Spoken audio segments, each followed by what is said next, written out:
പാപത്തിന് പരിഹാരം വരുത്തുവാൻ അവസാനത്തുള്ള രക്തം വരെയും ഊറ്റിത്തന്ന ഏക രക്ഷകനാണ് ഇന്ന് പകൽക്കാലം ഞങ്ങൾ ഉയർത്തുന്ന നസ്രനായ യേശു ക്രിസ്തു. അതുകൊണ്ട് ഞങ്ങൾ ഒരിക്കൽ കൂടി വിളിച്ചു പറയുക, മറ്റൊരുത്തിനും രക്ഷയില്ല.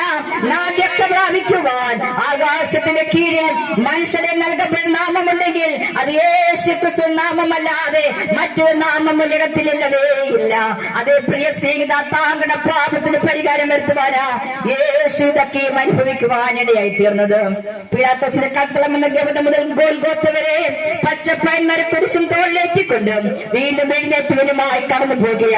അതേ കുറ്റം ചെയ്തവൻ താൻ ഏൽക്കേണ്ടതായ അല്ലെങ്കിൽ തന്റെ ശിക്ഷ നടപ്പിലാക്കേണ്ട ക്രൂശ് ചുമന്നു പോകണമെന്നുള്ളത് റോമൻ നിയമമായിരിക്കാൻ ലോകത്തിന്റെ സകല മാനവജാതിയുടെ പാപത്തെ ഏറ്റുകൊണ്ട് ആ പാപത്തിന്റെ സകല കുറ്റവും ജനിച്ചു കഴിഞ്ഞതും ജനിക്കാൻ പോകുന്നതും ഇപ്പോഴുള്ളതുമായ സകല മനുഷ്യ ജന്മത്തിന്റെയും പാപത്തിന്റെ കുറ്റമേറ്റുകൊണ്ട് ഇതാ ലോകത്തിന്റെ പാപത്തെ ചുമന്നിരിക്കുന്ന ദൈവത്തിന്റെ കുഞ്ഞാട് വേച്ച് വേച്ച് മുന്നോട്ട് പോകുന്ന കാഴ്ച ഇന്ന് പകൽക്കാലം മനോമുഖത്തിൽ നിന്ന് കാണാൻ കഴിയുമോ?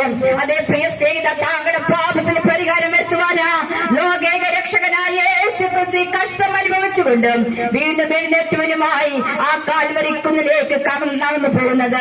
രണ്ട് കള്ളന്മാരുടെ മധ്യേ യേശു ദൈവത്തിന് മനുഷ്യർക്ക് മധ്യേ ആകാശത്തിന് ഭൂമിക്ക് മധ്യേ നമുക്ക് വേണ്ടി പരമയാഗമായി തീരുവാൻ തന്നെത്താൻ ഏൽപ്പിച്ചു കൊടുക്കുവാനിടയായി. ആ ക്രൂസിലേക്ക് നോക്കിയേ, യേശുവിന്റെ അടുത്തും വലത്തും ദുഷ്പ്രവർത്തിക്കാർ യേശുവിന് അടുത്തും വലത്തുമുണ്ട്. ദുഷ്പ്രവർത്തിക്കാരുടെ കൂടെ അവരെ എണ്ണി എന്നുള്ള ദൈവത്തിന്റെ വനം നിറവേറത്തക്കവണ്ണം യേശുവിനെ ദുഷ്പ്രവർത്തിക്കാരുടെ കൂടെ ക്രൂശിക്കുവാനിടയായി. ഒരു വശത്ത് യേശുവിനോട് പറയുക, യേശുവേ എന്റെ പാപം ക്ഷമിക്കണമേ, നീ രാജ്യത്വം പ്രാപിച്ചു വരുമ്പോൾ എന്നെ ഇവിടെ ഓർക്കണമേ എന്നൊരു കള്ളൻ നിലവിളിക്കുമ്പോൾ ഇപ്പുറത്തെ കള്ളൻ അവനെ ദൂഷിക്കുവാനിടയായി. അതേ പ്രിയ സ്നേഹിത, താങ്കളുടെ ജീവിതത്തിൽ രക്ഷ അത് വ്യക്തിപരമാണ്. അത് വ്യക്തിപരമായി നേടേണ്ട അവസ്ഥയാണ്. അത് കുടുംബപരമായി ഒന്നുമല്ല രക്ഷ നേടേണ്ടത്. രക്ഷ വ്യക്തിപരമാണ്. അതേക്കുറിച്ച് കിടക്കുന്ന കള്ളൻ പറഞ്ഞപ്പോൾ യേശു പറഞ്ഞൊരു കാര്യമുണ്ട്, ഇന്ന് നീ എന്നോട് കൂടെ പരദേശിയിരിക്കും. അതേ പ്രിയമുള്ളവരെ, പാപത്തിൽ വീണ വ്യക്തിയെ രക്ഷിക്കുവാൻ പാപമില്ലാത്ത പരിശുദ്ധനായ ഈ ലോകൈക രക്ഷകനായ യേശു ക്രിസ്തു നമുക്ക് വേണ്ടി പാപയാഗമായി തീരുവാനിടയായി. അവസാന നിമിഷങ്ങൾ പടയാളികൾ യേശുവിനെ വിലാപ്പുറത്തേക്ക് കുത്തുമ്പോൾ രക്തവും വെള്ളവും കൂടി പുറത്തു വരുവാനിടയായി. ജീവൻ ഒരു ശകലം പോലും ബാക്കി വെക്കാതെ സകലം അല്ലെങ്കിൽ ഒരു രക്തം മുഴുവനും മാനവജാതിയുടെ രക്ഷയ്ക്ക് വേണ്ടി ദൈവമായിരുന്നവൻ മനുഷ്യജന്മമെടുത്ത കർത്താവായ യേശു ക്രിസ്തു നമുക്ക് വേണ്ടി ഊറ്റിത്തരുവാനിടയായി.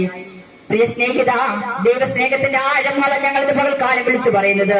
ഇതിനപ്പുറം ഒരു സ്നേഹമില്ല പ്രിയരെ. നിങ്ങളെ രക്ഷിക്കുവാൻ നിങ്ങളുടേതായ കർമ്മങ്ങൾക്കോ കർമാചാരങ്ങൾക്കോ കഴിയുകയില്ല. നിങ്ങളുടെ തീർത്ഥാടനങ്ങൾക്കോ ദർപ്പണങ്ങൾക്കോ അർപ്പണങ്ങൾക്കോ നിങ്ങളെ രക്ഷിക്കുവാൻ കഴിയുകയില്ല.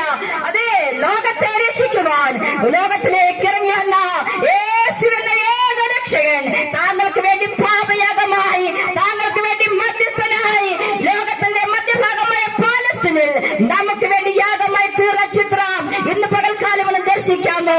യേശു പ്രകാരം വിളിച്ചു പറയുക, സകല പ്രവാസികളുമായുള്ളവരെ എങ്കിലേക്ക് തിരികെ രക്ഷ പ്രാപിക്കുവാൻ, അതേ രക്ഷപ്പെടുവാൻ രക്ഷ പ്രാപിക്കുവാൻ ആകാശത്തിന്റെ കീഴിലും യേശു എന്നൊരു നാമമല്ലാതെ മറ്റൊരു നാമം ഉലകത്തിൽ ഇല്ലവേ ഇല്ല. ഇന്ന് പകൽക്കാലം ആര് ഇത് വിശ്വസിക്കാൻ തയ്യാറാകുന്നുവോ?